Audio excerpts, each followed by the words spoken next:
能画的那么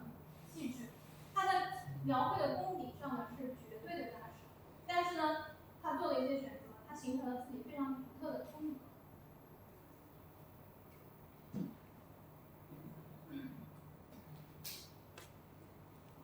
好，我们来看看第4个部分，就是维米尔的与众不同之处。他首先有一个很特别的，就是他喜欢用昂贵的颜料，我们前面讲过了，和鲜艳的色彩。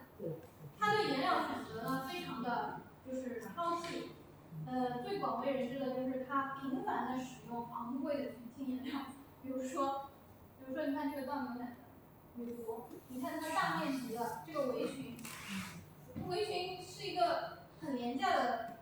对吧？日常用品，但是他花了很多钱去买这个昂贵的群青颜料，为了画这个围裙，觉得这个画家跟常人不太一样。包括前面的这块布也都是的，这种群青色都是用了昂贵的群青颜料。比如说这个女孩子身上，这个服装多次出现了，这个女孩子身上这种黄色的衣服，它就是用了当时的这个叫铅锡黄这样的颜料。然后早期的这个作品当中，玛利亚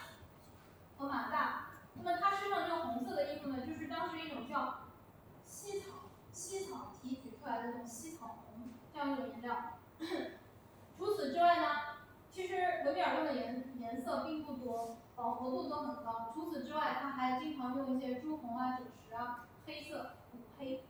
石青这样一些颜料。那么，其实，在当时17世纪的画家当中呢，就是没有人像他这样。在早期是什么意思？早期就是还没挣到钱，画卖的比较好，或者画价不高那么一个情况下，早期就这样大量奢侈的使用群青。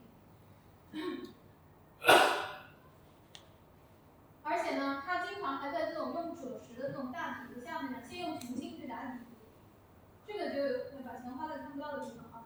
然后呢，微妙的调整，他为什么要做这件事情呢？是因为用群青这种比较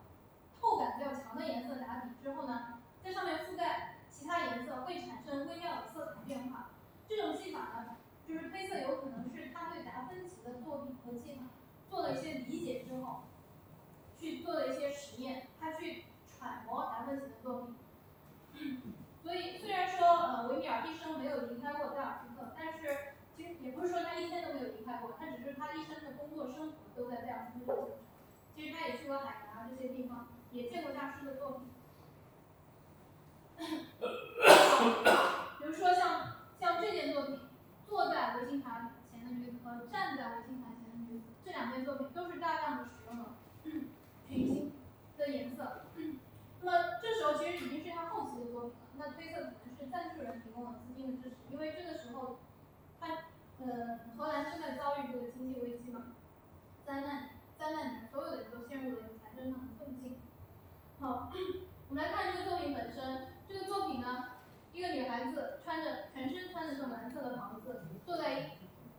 这种琴被称为维金塔琴。这个琴的盖子上面都有画，后面的墙上呢也挂了一个作品。那么后面的墙上挂的是什么呢？画的是当时荷兰风俗画的常见题材，就是妓女和顾客在调情的这个题材，而且它占的这个整个画面的比例还不小。那么而后面这张站着的呢，又出现了背景壁墙，还有我们前面看到的，对不对？就是这个丘比特。那丘比特是什么？爱神，它代表的是纯洁的爱情。所以这2张作品呢，也被看作是成对出现的。那这2张作品呢，这一件呢就暗示着这种色情，这一件呢就暗示着纯洁的爱情，就让我们想起了什么？提香的神圣的爱跟赤子的爱，是不是？其实这些在文艺复兴到17、18、19世纪，在欧洲的艺术作品当中很常见的，艺术家们常常玩这种小把戏和这种对比化的出现。好，回到颜料这个话题，实际上维米尔用的颜料种类真的是不多。那他从他的作品当中去分析啊，他常用的颜料大概是20种左右，最常用的就是7种。比如说我们通过这件他的画的这个小街这件作品，